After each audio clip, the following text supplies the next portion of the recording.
السلام علیکم ورحمۃ اللہ وبرکاتہ۔ تو آج بڑا ایک کرٹیکل سوال آیا ہے جو اکثریت بندوں کے ساتھ، آپ کے ساتھ، میرے ساتھ، ہر بندے کے نیچرلی کم سے کم 98% لوگوں کے ساتھ 2% بھی ہے، مگر وہ 2% بہت تھوڑے ہوتے۔ 98% لوگوں کے ساتھ ایسا ہے کہ شیطانی خیالات آتے ہیں ذہن میں، چاہے نماز کی حالت میں ہوں، چاہے ہم روزے کی حالت میں ہوں، اور چاہے ہم قرآن شریف پڑھ رہے ہوں، ذہن میں شیطان وسوسے ڈالتا ہی ہے غلط۔ اور کوئی سا بھی ذہن ایسا نہیں ہے انسان کا جو ذہن شیطان سے محفوظ رہے، بس اللہ کے نبی علیہ الصلاۃ والسلام کی ذات مبارک کو چھوڑ کر، ورنہ صحابہ کرام رضوان کو خود وسوسے ذہن میں شیطان ڈال دیتا تھا۔ تو آج ہم کچھ حدیثیں جو اللہ کے نبی علیہ السلام نے فرمائی ہیں، ان میں سے کچھ حدیثیں ہم مختصر آپ کے سامنے پیش کریں گے۔ صحیح بخاری میں ایک حدیث ہے، حضرت ابو ہریرہ رضی اللہ تعالیٰ عنہ بیان کرتے ہیں کہ رسول اللہ صلی اللہ علیہ وسلم نے فرمایا، تم میں سے کسی کے پاس شیطان آتا ہے، پہلے تمہارے پاس دل میں وسوسہ ڈالتا ہے، پہلے خیالات ڈالتا ہے کہ فلاں چیز کس نے پیدا کی، فلاں چیز کس نے پیدا کی، پہاڑوں کو کس نے پیدا کیا، درختوں کو کس نے پیدا کیا، پھر آخر میں بات یہاں تک پہنچاتا ہے کہ خود تمہارے رب کو کس نے پیدا کیا۔ جب شیطان کسی کو ایسا وسوسہ ڈالے تو اسے اللہ سے پناہ مانگنی چاہیے، شیطانی خیال کو چھوڑ دے۔ اور ایک دوسری سند میں ملتا ہے، صحیح مسلم میں ایک حدیث ہے، حضرت ابو ہریرہ رضی اللہ تعالیٰ عنہ سے روایت ہے کہ انہوں نے کہا کہ رسول اللہ صلی اللہ علیہ وسلم نے فرمایا، لوگ ہمیشہ ایک دوسرے سے فضول سوالات کرتے رہیں گے، یہاں تک کہ یہ سوال بھی ہوگا کہ اللہ نے سب مخلوق کو پیدا کیا ہے تو اللہ رب العزت کو کس نے پیدا کیا ہے۔ تو ایک دن یہ ذہن میں یہ سوالات بھی آئیں گے، لوگ گفتگو کرتے رہیں گے، اور ایک دن یہ سوال بھی کھڑے ہوں گے کہ جب کائنات کو بنانے والا اللہ ہے تو اللہ کو پیدا کرنے والا کون ہے۔ اور صحیح مسلم میں ایک اور حدیث ہے، حضرت ابو ہریرہ رضی اللہ عنہ سے روایت ہے کہ انہوں نے کہا،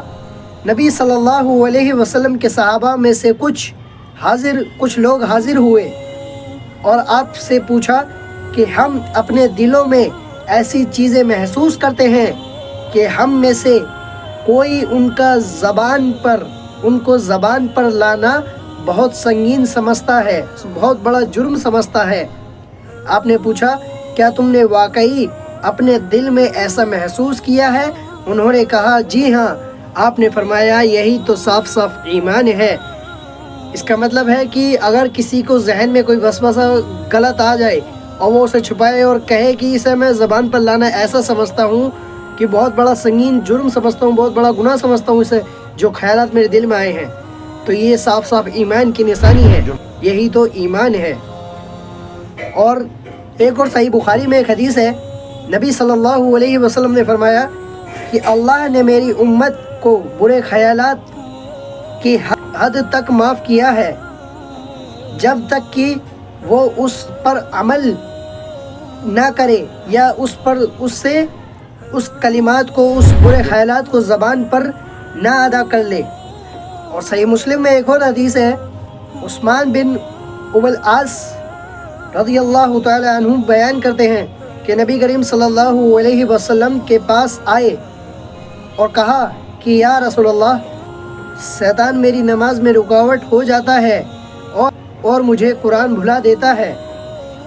آپ صلی اللہ علیہ وسلم نے فرمایا کہ اس شیطان کا نام خنزب ہے، جب تجھے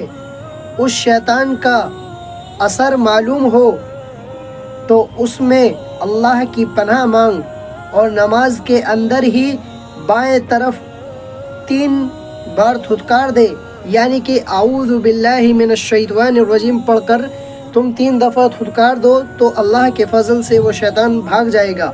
اور سیدنا عثمان رضی اللہ تعالی عنہ نے کہا کہ میں نے ایسا ہی کیا، پھر اللہ نے اس شیطان کو مجھ سے دور کر دیا۔ اور یہ 5 حدیثیں تھی جو میرے سامنے آئی تھی، تو الحمدللہ میں نے اس پر سوچا کہ میں تھوڑا بتا دوں، اور اللہ ہم سب کو شیطانی وسوسوں سے، ہر برے خیالات سے بچائے اور ہمیں نیک عمل کرنے کی توفیق عطا فرمائے، آمین۔